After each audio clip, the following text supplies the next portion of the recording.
La poche pour se reconstruire. Et si c'était si simple finalement, de simples clés pour une dignité retrouvée et à terme peut-être une réinsertion durable. Alors ce dispositif est-il généralisable et pourquoi il est aujourd'hui si difficile d'accompagner ces personnes précaires?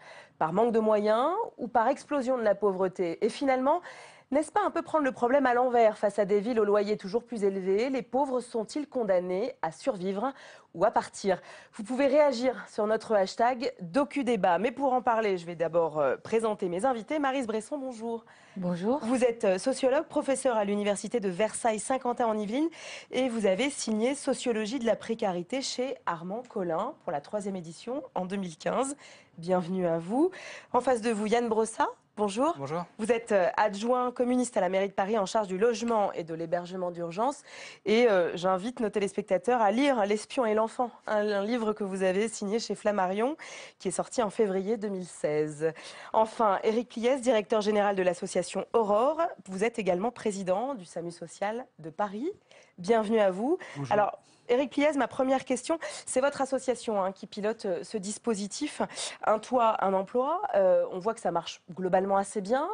Est-ce que c'est généralisable? Est-ce qu'on peut imaginer le reproduire sur le reste du territoire français? Le film arrive au début de l'expérience. Depuis, d'autres familles sont arrivées. On doit être aujourd'hui à près d'une vingtaine de familles sur place. À Aurillac, seulement. Donc. À Aurillac. On tire déjà quelques conclusions, notamment que c'est un dispositif qui convient plutôt mieux aux familles parce que les enfants sont aussi un facteur d'intégration. Mais oui, je pense qu'à partir de cette expérience, on peut facilement dupliquer avec quelques conditions. La première étant qu'évidemment, il y a un travail d'abord avec des bailleurs sociaux locaux, mais aussi avec le contexte local, avec les municipalités, l'environnement local, parce que c'est une condition indispensable qui va nous permettre aussi d'accéder, par exemple, aux employeurs, puisque pour nous, le préalable de cette expérience, c'est vraiment un toit et un emploi, c'est-à-dire que tout va ensemble. Oui, le dispositif, en fait, permet d'avoir les deux en même temps. Exactement. Maryse Bresson, vous diriez que le logement est le premier levier de la réinsertion pour des gens qui sont en précarité? Alors, j'ai commencé à travailler sur les sans domicile fixe dans les années 90 et à l'époque, on parlait surtout de l'emploi. Et donc moi, c'était une de mes thèses. Donc quand j'avais écrit ma thèse et puis après mon livre, c'était de dire que le logement était plus important même que l'emploi. Donc oui, je suis persuadée que le logement est une condition indispensable. À mon avis, ce que montre le film, c'est qu'il y a au moins une troisième condition qui est aussi de nouer des liens sociaux, de tisser des liens, et que le logement, c'est pas juste avoir un toit ni même une adresse, mais c'est aussi avoir une sociabilité, avoir des contacts. C'est une dignité également.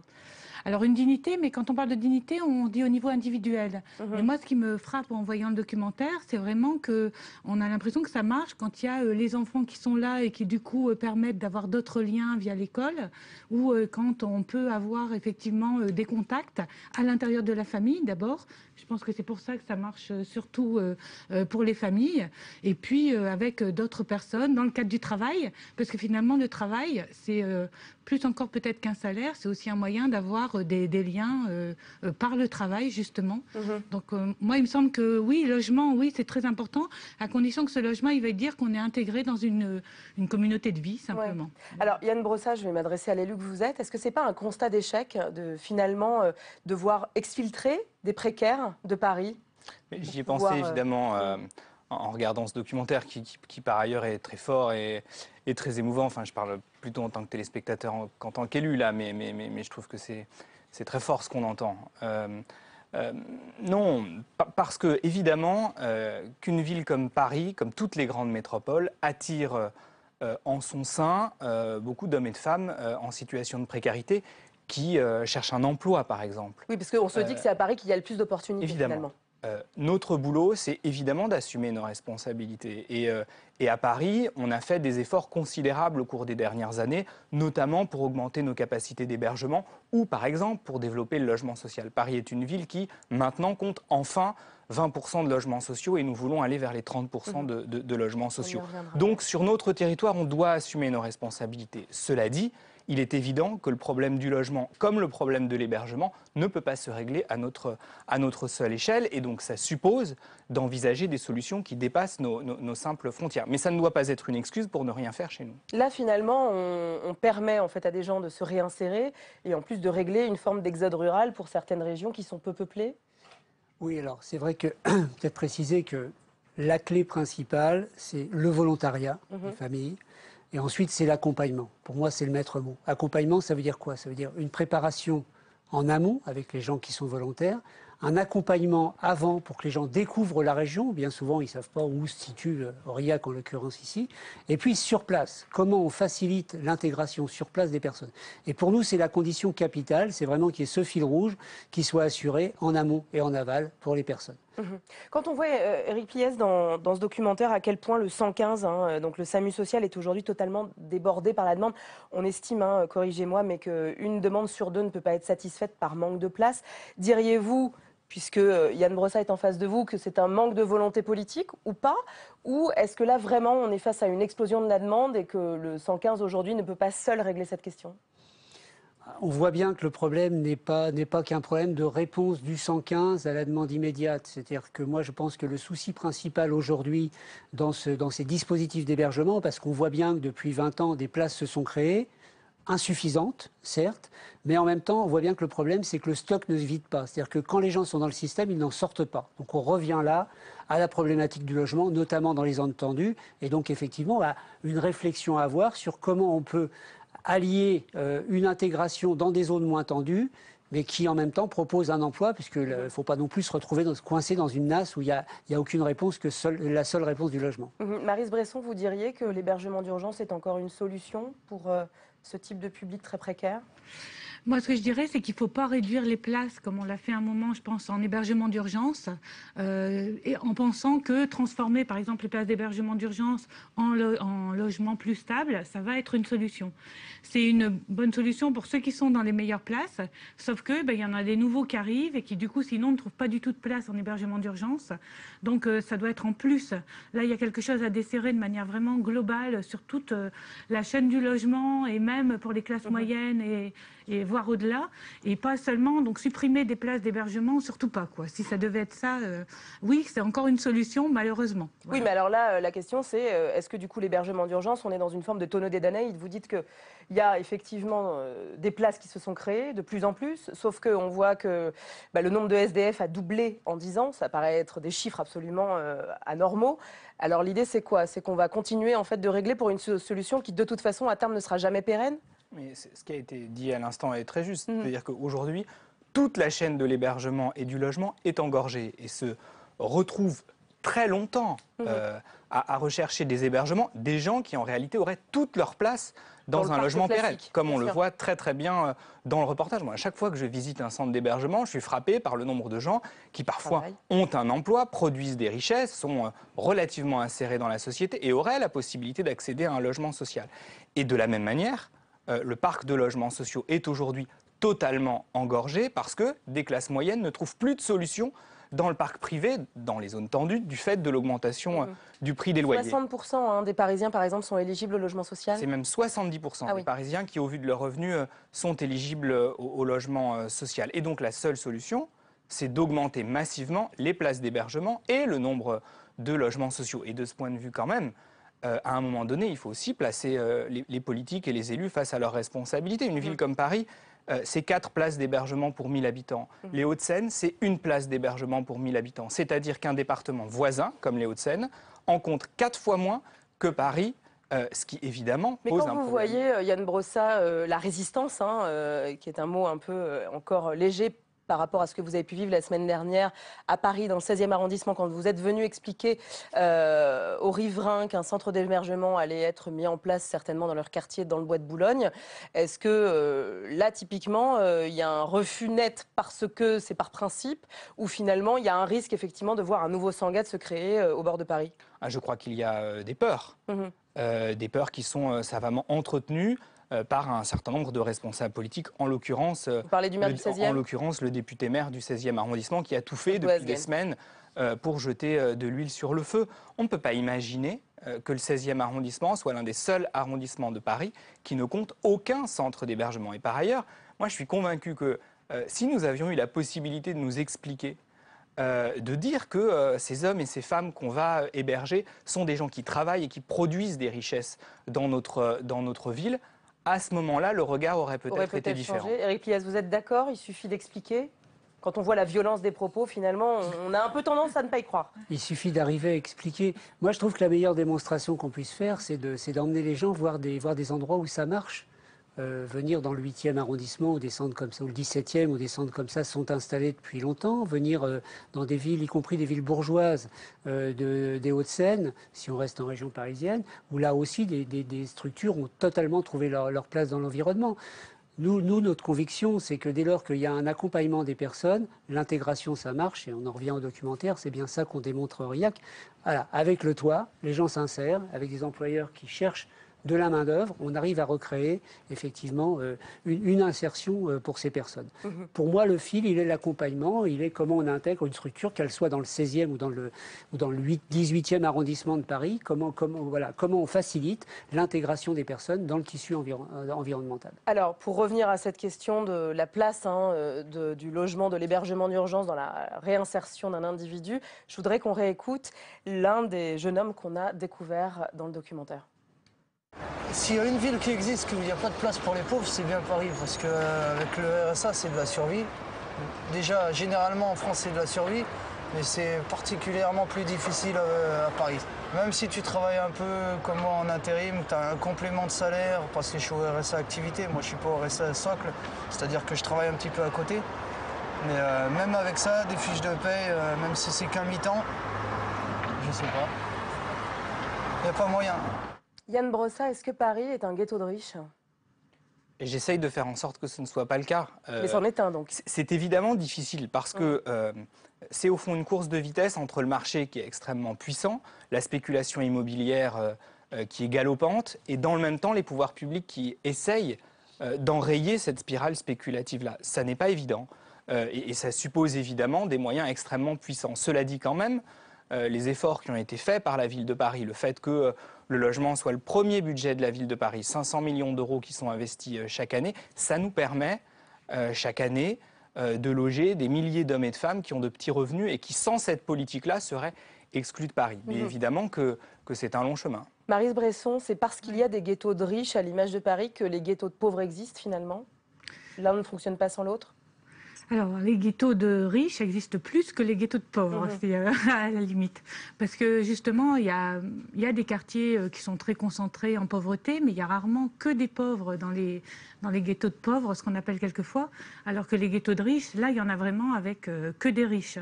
Donc là, je pense qu'il y a effectivement... alors, je ne sais pas exactement comment, mais il y a certainement un effort à faire de ce point de vue.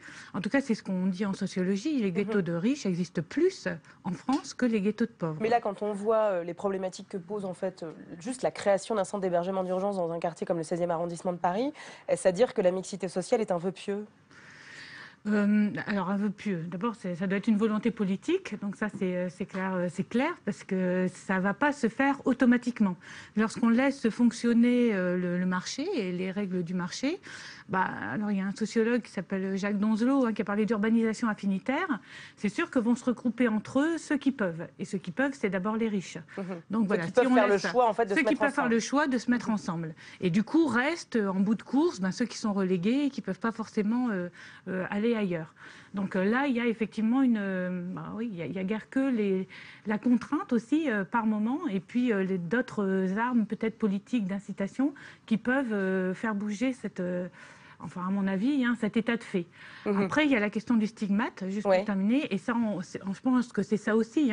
Quand on dit on n'arrive pas à implanter un centre d'hébergement dans le 16e arrondissement, il y a la volonté de se regrouper entre soi, mais il y a aussi un stigmate très très fort vis-à-vis des personnes très pauvres, sans abri, et donc là, il faut... Alors là, par contre, je suis d'accord avec Éric Plié. Là, faire savoir que ça ne se passe pas forcément mal là où ça existe, qu'on peut vivre aussi avec eux, c'est un moyen aussi de réaliser un pas vers la mixité. Éric Plié, justement, on se souvient tous de la loi sur le droit au logement opposable qui avait été portée par Nicolas Sarkozy, à l'époque président de la République. Finalement, est-ce que ça a donné des résultats ? Oui, ça a donné des résultats, mais insuffisants, parce qu'il y a encore aujourd'hui beaucoup de gens qui sont prioritaires au titre de cette loi et qui restent dehors ou qui restent dans les centres d'hébergement. Donc on n'a pas été au bout, on en revient à ce problème de manque de logement. On en revient aussi au fait qu'à mon avis, dans une région comme l'Île-de-France, le phénomène ne peut se traiter qu'au niveau régional et pas seulement à l'échelle de Paris et de la Première Couronne. Ça, c'est un premier sujet. Donc on a toujours le sentiment d'avoir un métro de retard dans cette affaire-là, où effectivement, on constate que finalement, bon an, mal an, depuis l'appel de l'abbé Pierre en 54, le nombre de personnes à la rue dans Paris est à peu près le même. Donc ça veut dire qu'on a des flux et qu'on ne sait pas sortir de cette façon de stocker les personnes pour effectivement aller vers une sortie rapide de ceux qui devraient être ailleurs. Yann Brossat, vous êtes d'accord? Ouais, je suis d'accord et je suis frappé par plusieurs choses. D'abord, toutes les grandes villes du monde se posent la même question. Oui, c'est le cas pour Londres, pour New York. C'est le cas pour New York. J'ai rencontré Bill de Blasio qui est confronté exactement au même sujet. Comment on fait en sorte que les classes moyennes et les familles modestes puissent continuer à vivre en cœur de ville. Et une deuxième chose, c'est qu'il s'agit évidemment, pour moi qui suis un responsable politique de gauche, d'une exigence sociale et presque d'une exigence éthique, faire en sorte qu'il n'y ait pas de territoire interdit à un certain nombre de catégories de population. Mais c'est aussi une exigence économique. Et de plus en plus, des chefs d'entreprise nous disent il n'est pas possible que nos salariés ne puissent pas vivre à proximité de leur lieu de travail. Parce que quand on a... Parce que ça a un coût, effectivement, de faire 3 heures de transport par jour. Absolument. Et que quand on arrive à son poste de travail avec 1h30 de transport derrière soi, on n'est pas aussi efficace que quand on est à 5 minutes. Et donc, je pense qu'aujourd'hui, il est possible de créer une majorité au sein de la population française autour de l'idée qu'on doit se battre pour cette mixité sociale-là. Et alors, par exemple, quand on voit, vous avez fait voter l'encadrement des loyers, donc, qui est effectif depuis l'été dernier, 2015. Là, les chiffres donnent une baisse des loyers d'environ 1,3% à Paris. C'est quand même un petit peu symbolique. Est-ce que c'est par ce biais-là qu'on va pouvoir un petit peu régler cette question-là? En tout cas, on a enrayé l'envolée des loyers qu'on constatait depuis très longtemps. Et surtout, l'encadrement des loyers, même si ses effets sont modestes, a permis de raboter un certain nombre de loyers qui étaient totalement scandaleux, notamment sur les petites surfaces qui sont celles dans lesquelles on a notamment beaucoup de jeunes travailleurs, par exemple. Et donc je pense que c'était une mesure bienvenue.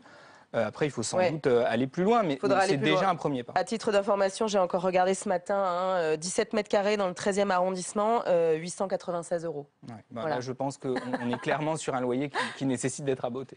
Effectivement.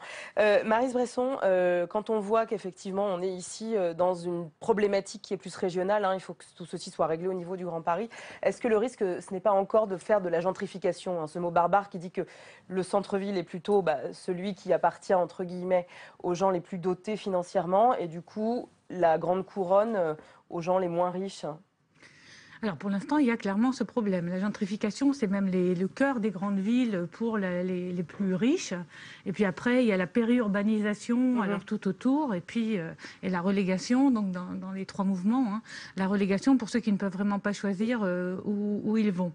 Alors cela dit, si on raisonne même à l'échelle régionale, le problème, là je suis d'accord, c'est de voir la distance aussi aux activités, au travail. Enfin... Oui, il y a la question des transports qui va se poser. Eh ben oui, exactement. Donc là, soit on arrive à décentrer aussi un certain nombre d'activités, soit si on veut mettre tout le monde près de son lieu de travail et que les activités sont très très proches de Paris-Centre, on va se retrouver avec un engagement. Eric Pies, vous êtes d'accord? Oui, je pense qu'on est quand même très loin d'avoir gentrifié l'Île-de-France. On n'a pas besoin de faire 10 km après Paris pour trouver des zones qui sont encore très populaires. Non, je crois que par contre, il y a un vrai travail de répartition. Enfin, il se trouve que j'ai longtemps travaillé en Seine-Saint-Denis. On voit bien qu'en Seine-Saint-Denis, on est très très loin de la gentrification. Moi, je pense que d'abord, ce qu'il faut dire et qu'on n'a peut-être pas assez dit, c'est que les personnes sans domicile aujourd'hui, elles sont à l'image de notre société. C'est des jeunes, c'est des femmes, c'est des travailleurs pauvres. 25% des personnes qui sont dans l'urgence sont des travailleurs pauvres, ça a été dit tout à l'heure. Donc ça veut dire qu'aujourd'hui, le sans-domicile, c'est pas le clochard des années 50. Et c'est beaucoup de jeunes. Exactement. Et donc à partir de là, je pense que c'est un message qu'on doit passer parce que pour nous, notre difficulté, alors le 16e était caricatural la semaine dernière, mais enfin on se heurte à des résistances pour implanter des équipements. partout en Île-de-France. Donc les équipements d'hébergement qui doivent, à mon avis, évoluer vers du logement accompagné où les gens vont pouvoir rester. Mais pour que l'idée, que les gens soient convaincus de cette idée, il faut vraiment leur dire que voilà, le profil des personnes a changé et les gens sont volontaires à une insertion rapide et en sont capables très vite. Bon, bah écoutez, ce sera notre mot de la fin, Éric Pliet. Merci à vous de nous avoir éclairé sur cette question. Tout de suite, votre deuxième documentaire, Philippe Baudet, Le soldat et la mort, ou comment au quotidien les militaires français sont confrontés à ce sentiment d'imminence de la mort. À tout à l'heure.